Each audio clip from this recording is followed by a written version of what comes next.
ಸ್ನೇಹಿತರೆ, ನಾನು ರೈತನ ಮಗ ಶಿವ ಯೂಟ್ಯೂಬ್ ಚಾನಲಿಂದ ಮಾತಾಡ್ತಿದ್ರು. ಇವತ್ತು ಏನು ವಿಶೇಷಪ್ಪ ಅಂದರೆ ನಮ್ಮ ಡಂಬಳ ಗ್ರಾಮದ ಅಂದರೆ ಹಳೆಯ ಹೆಸರು ಧರ್ಮಪುರ, ಇವಾಗಿನ ಹೆಸರು ಡಂಬಳ ಗ್ರಾಮ ಅಂತ ಆಗಿದೆ. ವಿಶೇಷ ಏನಂದರೆ ಇವರು ತೋಂಟದಾರ್ಯ 280ರ ಜಾತ್ರೆ ನಿಮಿತ್ತವಾಗಿ ಯಾವ ಥರ ಸಿದ್ಧತೆ ನಡೀತಾ ಇದೆ ಅನ್ನೋದು ಒಳಗಡೆ ಎಲ್ಲ ಇದ್ದಾರೆ ಸ್ನೇಹಿತರೆ. ನಿಮಗೆಲ್ಲ ತೋರಿಸ್ತೀನಿ, ಪರಿಚಯ ಮಾಡಿಕೊಡ್ತೀನಿ. ಇದು 286ನೇ ಜಾತ್ರೆ. ಇದು ಕರ್ನಾಟಕದಾದ್ಯಂತ ನಮ್ಮೂರು ಕಡಕ್ ರೊಟ್ಟಿ ಜಾತ್ರೆ ಅತಿ ಸುಪ್ರಸಿದ್ಧ ಐತಿ. ಈ ಜಾತ್ರೆ ಒಳಗೆ ವಿಶೇಷವಾಗಿ ಪುಂಡಿ ಪಲ್ಯವು ಕರೆಹಿಂಡಿ ಇದರದೇ ಒಂದು ವಿಶೇಷವಾಗಿ ಐತಿ. ರೊಟ್ಟಿ ಜಾತ್ರೆ ತಂದು ಅತಿ ಪ್ರಸಿದ್ಧ ಆಗೈತಿ. ನಿಮ್ಮ ಹೆಸರು? ನನ್ನ ಹೆಸರು ಮುರ್ತಪ್ಪ ಮೇವುಂಡಿ ಅಂತ. ನಿಮ್ಮ ಹೆಸರು? ಕುಮಾರ್ ಅಂತ ಹೇಳ್ರಿ. ಜಾತ್ರೆ ವಿಶೇಷ ಅಂದ್ರೆ ಪುಂಡಿ ಪಲ್ಯ, ಕಡಕ್ ರೊಟ್ಟಿ ಮತ್ತು ಅಗಸಿ ಚಟ್ನಿ, ಕರಿಂಡಿ ಅಂತ ಮಾಡ್ತೀವಿ.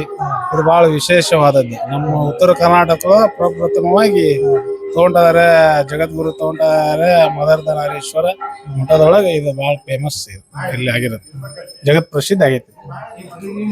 ನಿಮ್ಮ ಹೇಳೋಣ ಜಾತ್ರೆ ವಿಶೇಷ ಬಗ್ಗೆ ಹೇಳ್ರಿ. ಶ್ರೀ ಜಗದ್ಗುರು ತೋಂಟದಾರ್ಯ ಮಠ ಡಂಬಳ 286ನೇ ಜಾತ್ರಾ ಮಹೋತ್ಸವಕ್ಕೆ ಸರ್ವರಿಗೂ ಹಾರ್ದಿಕ ಸ್ವಾಗತ. ಶ್ರೀ ಗೋಲಿಂಗಾಯ ನಮ.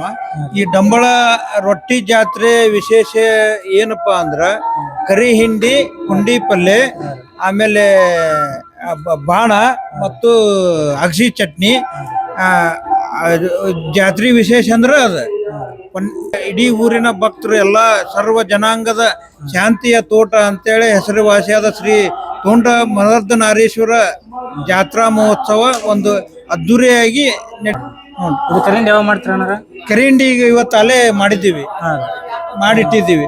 ಕರಿಂಡಿಗೆ ಗದ್ರಿ, ಸೌತಿಕಾಯಿ, ಕಡ್ಲಿ, ಶೇಂಗಾ ಎಲ್ಲಾ ತರದ ಸರ್ವ ತರಕಾರಿ ಹಾಕಿ ರೆಡಿ ಮಾಡಿವಿ.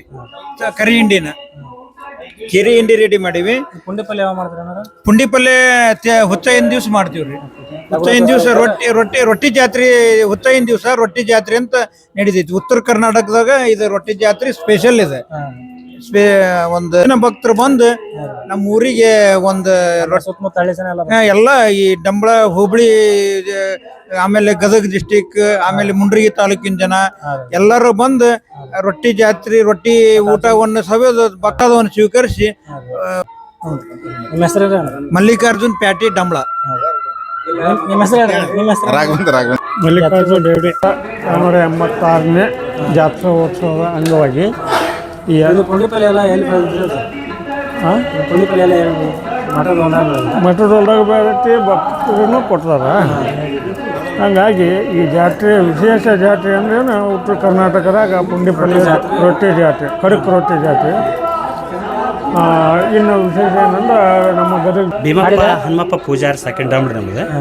ಈ ಜಾತ್ರೆ ವಿಶೇಷ ಏನಂದ್ರೆ ಸರ್ವಧರ್ಮವನ್ನು ಏಕತೆಯಿಂದ ಕಾಣೋದೇ ಈ ಜಾತ್ರೆ ವಿಶೇಷ. ಹಾಗಾಗಿ ಇಲ್ಲಿ ರೊಟ್ಟಿ ಜಾತ್ರೆ ವಿಶೇಷ ನಡೀತೈತಿ. ಆ ರೊಟ್ಟಿ ಊಟದೊಳಗೆ ಪುಂಡಿ ಪಲ್ಯ, ಇನ್ನೂ ತರಕಾರಿ ಪಲ್ಯ ಇವನ್ನೆಲ್ಲ ಹಾಕಿ ನಾವು ವಿಶೇಷ ರೀತಿಯಿಂದ ತಯಾರಿಸಿ ಎಲ್ಲರೂ ಜನಾಂಗ ರೊಟ್ಟಿ ಮಾಡಿಕೊಡ್ತಾರೆ. ಆ ರೊಟ್ಟಿನ ನಾವೆಲ್ಲರೂ ಸೇರಿ ಹಂಚ್ಕೊಂಡು ತಿಂತೀವಿ. ಇದಕ್ಕೆ ಹಲವಾರು ಹಳ್ಳಿಯಿಂದ ಮಂದಿ ಜನ ಬರ್ತಾರೆ. ಸುತ್ತಮುತ್ತ ಹಳ್ಳಿಯಿಂದ ಜಂಬಳಿ ಅಷ್ಟೇ ಅಲ್ಲ, ಸುತ್ತಮುತ್ತಲ ಹಳ್ಳಿ ಜನನೂ ಇದಕ್ಕೆ ಬಂದು ಈ ಜಾತ್ರೆ ಒಳಗೆ ಪಾಲ್ಗೊಂಡು ಈ ಜಾತ್ರೆ ಆಚರಣೆ ಮಾಡಿಕೊಂಡು ತಮ್ಮ ತಾವು ಯಶಸ್ವಿಗೊಳಿಸ್ತಾರೆ. ಮಲಿಕ್ ಸಾಬ್ ಮಕ್ತುಮ್ ಸಾಬ್ ಸೋಲ್ಟ್ರ್. ರಾಜಪ್ಪ ಕರ್ಣಿ ಅಂತ ಅಂತ ಸಜ್ಜನ್ ಅಂತ ಹೇಳ್ರಿ ಸರ್. ಬಟ್ ಈ ಜಾತ್ರೆ ವಿಶೇಷ ಏನಪ್ಪ ಅಂತಂದ್ರೆ ರೊಟ್ಟಿ ಮತ್ತು ಈ ಪುಂಡಿ ಪಲ್ಯ, ಆಮೇಲೆ ಕರಿ ಹಿಂಡಿ, ಆಮೇಲೆ ಅಗಸಿ ಹಿಂಡಿ ವಿಶೇಷವಾಗಿ ಉತ್ತರ ಕರ್ನಾಟಕ ಒಳಗೆ ಅಗದಿ ಇರುವಂಥ ಒಂದು ಖಾದ್ಯವಾದಂಥ ಒಂದು ವಿಶೇಷವಾದ ತಿಂಡಿ.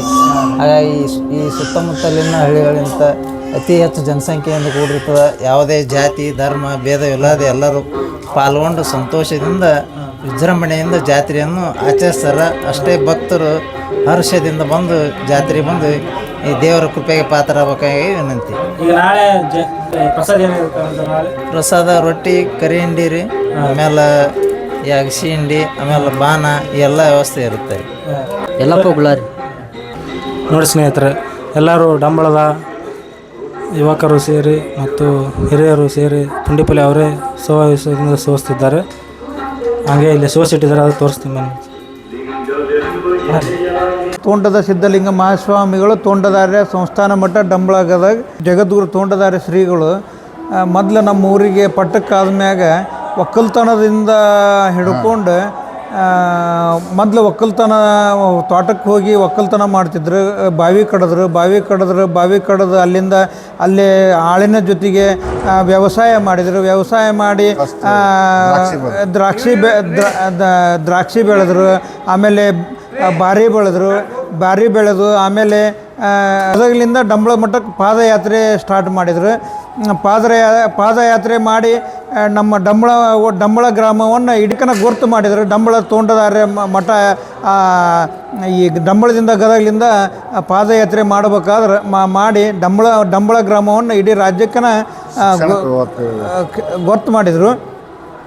ಅಲ್ಲಿಂದ ಮತ್ತು ಶಿಕ್ಷಣ ಇದಕ್ಕೆ ಬಂದರು. ಶಿಕ್ಷಣದ ITI, ಆಮೇಲೆ primary school, high school, college, ITI, Sanskrit ಪಾಠಶಾಲೆ ಎಲ್ಲ ಶಿಕ್ಷಣ ರಂಗದಲ್ಲಿ ನಮ್ಮ ಡಂಬಳ ಗ್ರಾಮದಲ್ಲಿ ಶಿಕ್ಷಣ ಎಲ್ಲರೂ ಬಡ ವಿದ್ಯಾರ್ಥಿಗಳಿಗೆ, ಆಮೇಲೆ ಡಂಬಳ ಗ್ರಾಮದ ಎಲ್ಲ ಸರ್ವ ಜನಾಂಗನ ವಿದ್ಯೆ ಕೊಟ್ಟರು. ಆಮೇಲೆ ಅವರು ಶಿಕ್ಷಣಕ್ಕೆ ಒತ್ತು ಕೊಟ್ಟಿಂದ ಡಂಬಳ ಗ್ರಾಮದಲ್ಲಿ ದೊಡ್ಡ ದೊಡ್ಡ ಹುದ್ದೆಯಲ್ಲಿ ನೌಕರಿಯನ್ನು ಮಾಡಲಿಕ್ಕೆ ಹೋದರು. ಉದಾಹರಣೆಗಳು ಬಹಳ ಇವೆ. ಈ ಶಿಕ್ಷಣದಲ್ಲಿ ಡಂಬಳ ತೋಂಟದಾರ್ಯ ಮಠದ ಅಜ್ಜವರು ಶಿಕ್ಷಣದಲ್ಲಿ ಒಂದು ಕ್ರಾಂತಿಯನ್ನು ಮಾಡಿದರು. ಕ್ರಾಂತಿ ಮಾಡಿ ಮತ್ತು ಅನ್ನದಾಸೋಹದಲ್ಲಿನ ಇಡೀ ಡಂಬಳ ಮಠದಲ್ಲಿ ಅನ್ನದಾಸೋಹ ಕಾರ್ಯಕ್ರಮನೂ ದಾಸೋಹ ಇರುತ್ತೆ.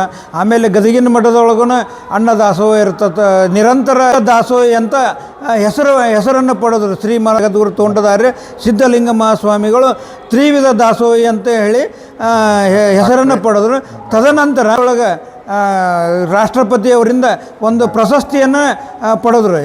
ಹಿಂದೂ ಮುಸ್ಲಿಂ ಒಂದು ಭಾವೈಕ್ಯದ ಒಂದು ಪ್ರಶಸ್ತಿಯನ್ನು ತೋಂಟದಾರ್ಯ ಜಗದ್ಗುರುಗಳು, ದಿವಂಗತ ಜಗದ್ಗುರು ತೋಂಟದಾರ್ಯ ಮಹಾಸ್ವಾಮಿಗಳು ಭಾವೈಕ್ಯತೆಯನ್ನು ಮಹಾಸ್ವಾಮಿಗಳೇ.